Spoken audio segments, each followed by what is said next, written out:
केदारनाथ धाम, जिसकी कथा और रहस्यों को जो पूरा सुनता है उसके जन्मों जन्मों के पाप मिट जाते हैं और भगवान शिव उसे निरोगी और हमेशा खुश रहने का आशीर्वाद भी देते हैं। दोस्तों, आज मैं आप सभी को केदारनाथ धाम के उन 10 रहस्य के बारे में जानकारी देंगे जिसे हमारे भारतवासी बहुत कम जानते हैं।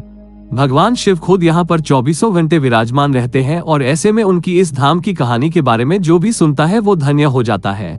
इसीलिए दोस्तों, इस वीडियो को पूरा जरूर देखेंगे और कमेंट बॉक्स में हर हर महादेव जरूर लिख देंगे। तो चलिए इस वीडियो को शुरू कर लेते हैं। पहला रहस्य, केदारनाथ धाम का रहस्यमय निर्माण। केदारनाथ मंदिर का निर्माण बड़ी बड़ी पत्थरों, चट्टानों, शिलाखंडों से किया गया है। इन शिलाखंडों को आपस में जोड़ने के लिए इंटरलॉकिंग तकनीक को अपनाया गया है, जिसमें कहीं भी सीमेंट इत्यादि का प्रयोग नहीं किया गया है। अब इसमें सबसे बड़ा रोचक तथ्य और ऐसे ही है जो केदारनाथ धाम से समुद्र तल से 22,000 फीट की ऊंचाई पर स्थित है। इतनी अधिक ऊंचाई पर इतनी विशाल शिलाखंड को पहुंचाना और फिर उन्हें एक के ऊपर एक रखकर इंटरलॉकिंग करना किसी मानव के लिए सक्षम नहीं दिखता। आज तक इस रहस्य का खुलासा नहीं हो पाया कि आखिर इतनी भारी पत्थर को इतनी ऊंचाई पर लाकर व तराश कर कैसे मंदिर की शक्ल दी गई होगी, खासकर ये विशालकाय छत कैसे खंभों पर रखी गई होगी। दूसरा रहस्य है केदारनाथ धाम की भौगोलिक स्थिति। केदारनाथ धाम में एक तरफ करीबन 22,000 फुट केदार, दूसरी तरफ 21,600 फुट ऊंचा खर्च कुंड और तीसरी तरफ 22,700 फुट ऊंचा भरत कुंड का पहाड़। न सिर्फ 3 पहाड़ बल्कि 5 नदियों का संगम भी है। यहाँ मंदाकिनी, मधु, गंगा, क्षीर गंगा, सरस्वती और स्वर्ण गौरी है। इन नदियों में अलकनंदा की सहायक मंदाकिनी आज भी मौजूद है। इसी के किनारे है केदारेश्वर धाम। यहाँ सर्दियों में भारी बर्फ और बारिश में जबरदस्त पानी रहता है। केदार घाटी में दोनों तरफ है नर और नारायण। विष्णु की 24 अवतार में एक नर और नारायण ऋषि की यहाँ तपोभूमि है। दूसरी ओर बद्रीनाथ धाम है जहाँ भगवान विष्णु विश्राम करते हैं। तीसरा, केदार में शिवलिंग की स्थापना कैसे और क्यों हुई। जब महाभारत युद्ध के बाद पांडवों पर अपने भाइयों और सगे संबंधियों की हत्या का दोष लगा था, तब भगवान श्री कृष्ण ने उन्हें भगवान शिव से क्षमा मांगने का सुझाव दिया था, लेकिन शिव जी पांडवों को क्षमा नहीं करना चाहते थे। इसीलिए वो पांडवों के सामने न आने के लिए बैल यानी नंदी का रूप धारण कर लिया और पहाड़ों में मौजूद मवेशियों में छिप गए थे। लेकिन गदाधारी भीम ने उन्हें देखते ही पहचान लिया। तब भगवान शिव का दर्शन पाने के लिए पांडवों ने एक योजना बनाई और भीम ने विशाल रूप धारण करके अपने दोनों पैर केदार पर्वत के दोनों ओर फैला दिए। सभी पशु भीम के पैर के नीचे से गुजर गए, लेकिन भैंस के रूपी भगवान शिव भीम के पैर के नीचे से नहीं निकले। तब भगवान शिव को पहचानकर उस भैंस को पकड़ना चाहा तो वो भैंस धरती में समाने लगा। तभी भीम ने भैंसे का पिछला भाग कसकर पकड़ लिया। भगवान शिव पांडवों की भक्ति से प्रसन्न होकर उन्हें दर्शन देकर पाप मुक्त कर दिया। कहा जाता है कि तभी से भगवान शिव यहाँ भैंस की पीठ की आकृति के रूप में पूजे जाते हैं। मान्यता है कि इस भैंस का मुंह नेपाल में निकला, जहां भगवान शिव की पूजा पशुपतिनाथ के रूप में की जाती है। चौथा रहस्य, इस मंदिर का निर्माण किसने और क्यों किया। ऐसा कहा जाता है कि इस मंदिर के निर्माण के पहले यहाँ पर एक दूसरा मंदिर हुआ करता था, जिसे पांडवों ने बनाया था। लेकिन वक्त के थपेड़ों की मार के चलते ये मंदिर विलुप्त हो गया। उसके बाद जगत गुरु आदि शंकराचार्य जी केदारनाथ आए और फिर उन्होंने इस मंदिर का निर्माण करवाया।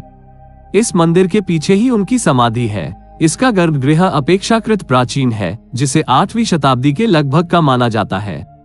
पहली 10वीं शताब्दी में मालवा के राजा भोज द्वारा और फिर 3वीं शताब्दी में मंदिर का जीर्णोद्धार करवाया था। 5वां, केदारनाथ धाम और रामेश्वर धाम का एक सीध में होना। दोस्तों, आपको जानकर आश्चर्य होगा कि एक रेखा पर बने हैं केदारनाथ और रामेश्वरम मंदिर। केदारनाथ मंदिर को रामेश्वरम मंदिर की सीध में बना हुआ माना जाता है। उक्त दोनों मंदिर के बीच में कालेश्वर, श्रीकालाहस्त मंदिर, एकम्रेश्वर मंदिर, कंचीपुरम मंदिर और नटराज मंदिर और रामेश्वर मंदिर आता है।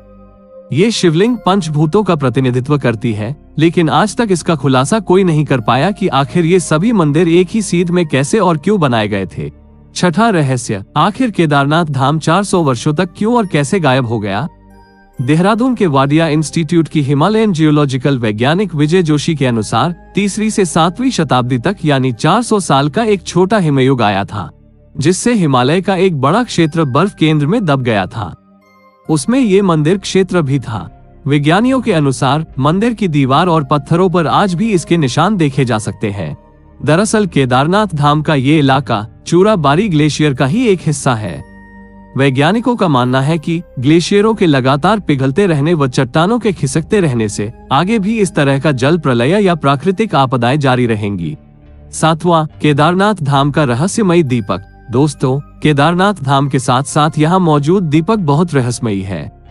आपको जानकर आश्चर्य होगा कि ये दीपक 6 महीने तक नहीं बुझता। दीपावली महापर्व के दूसरे दिन शीत ऋतु में मंदिर के द्वार बंद कर दिए जाते हैं, लेकिन 6 महीने तक मंदिर के अंदर दीपक जलता रहता है। पुरोहित सम्मान के साथ पट बंद करके भगवान के विग्रह एवं दंडी को 6 महीने तक पहाड़ के नीचे ऊखीमठ में ले जाते हैं। 6 माह के बाद मई में केदारनाथ के कपाट खुलते हैं, तब उत्तराखंड की यात्रा प्रारंभ होती है। 6 माह तक मंदिर और उसके आसपास कोई नहीं रहता, लेकिन आश्चर्य की बात यह है कि 6 माह तक दीपक भी जलता रहता है और निरंतर पूजा भी होती रहती है। कपाट खुलने के बाद ये भी आश्चर्य का विषय है कि वैसी की वैसी सफाई भी यहाँ मिलती है जैसे कि मंदिर को बंद करते वक्त छोड़ा गया था। 8वां रहस्य, आखिर क्यों और कैसे लुप्त हो जाएगा केदारनाथ धाम। पुराणों की भविष्यवाणी के अनुसार इस समूचे क्षेत्र के तीर्थ विलुप्त हो जाएंगे। माना जाता है कि जिस दिन नर और नारायण पर्वत आपस में मिल जाएंगे, बद्रीनाथ और केदारनाथ का मार्ग पूरी तरह से बंद हो जाएगा और तब भक्त बद्रीनाथ और केदारनाथ के दर्शन नहीं कर पाएंगे। पुराणों के अनुसार वर्तमान बद्रीनाथ धाम और केदारेश्वर धाम लुप्त हो जाएंगे और वर्षों बाद भविष्य में भविष्य बद्री और भविष्य की धार नाम की नई तीर्थ का उद्गम होगा। 9वां रहस्य, केदारनाथ धाम में मौजूद भीमशिला का रहस्य। वर्ष 2013 में केदारनाथ में आई प्राकृतिक आपदा के बारे में कौन नहीं जानता। यह आपदा इतनी भीषण थी कि लगभग 1000 से ज्यादा भक्तों की मृत्यु हो गई थी और केदारनाथ जाने का मार्ग पूरी तरीके से तहस नहस हो गया था। लेकिन आश्चर्य की बात तो यह है कि मुख्य मंदिर को कुछ भी नुकसान नहीं पहुंचा। इसका कारण था बाढ़ के पानी में बहकर आया एक विशाल चट्टान, जिसे आज हम भीमशिला के नाम से जानते हैं। 2013 में जब बाढ़ का पानी तीव्र गति के साथ केदारनाथ धाम मंदिर की तरफ बह रहा था, तब उस पानी के साथ साथ एक विशालकाय चट्टान भी मंदिर की तरफ बहती हुई आई और ठीक मंदिर के पीछे आकर रुक गया। बाढ़ का पानी उस चट्टान से टकराकर 2 भागों में बंट गया और मंदिर के दोनों ओर से निकल गया। इस कारण मंदिर को कुछ भी नुकसान नहीं हुआ था।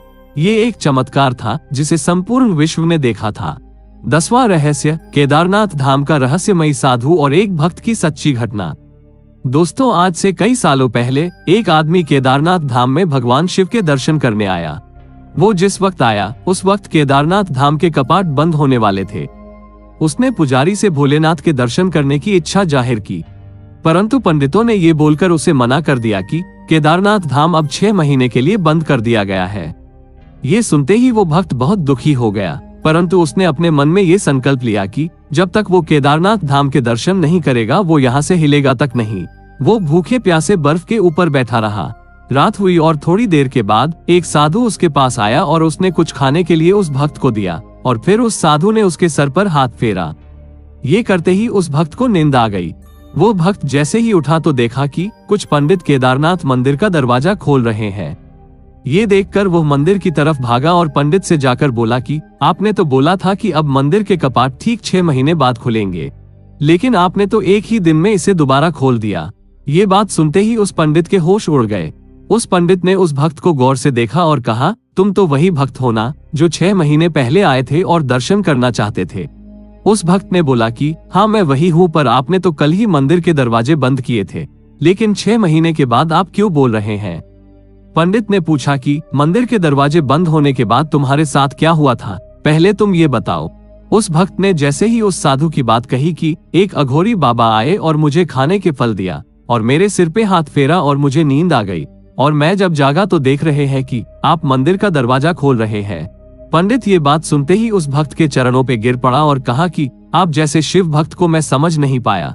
भगवान भोलेनाथ ने समय चक्र को पल भर में आपके लिए 6 महीने आगे कर दिया ताकि आपको तकलीफ ना हो। दोस्तों, ये घटना बिल्कुल सच्ची है। भोलेनाथ तो भोले हैं, वो भाव के भूखे हैं, चाहे देव हो या दानव, जिसने उसे मन से पूजा वो उसी के हो गए। तो दोस्तों, ये थे केदारनाथ के 10 वो अनसुलझे रहस्य। वीडियो अच्छा लगे तो वीडियो को लाइक, शेयर और सब्सक्राइब बटन को क्लिक कर बेल आइकॉन को प्रेस करना नहीं भूलेंगे। तो चलिए मिलते हैं हमारे नए वीडियो के साथ। धन्यवाद।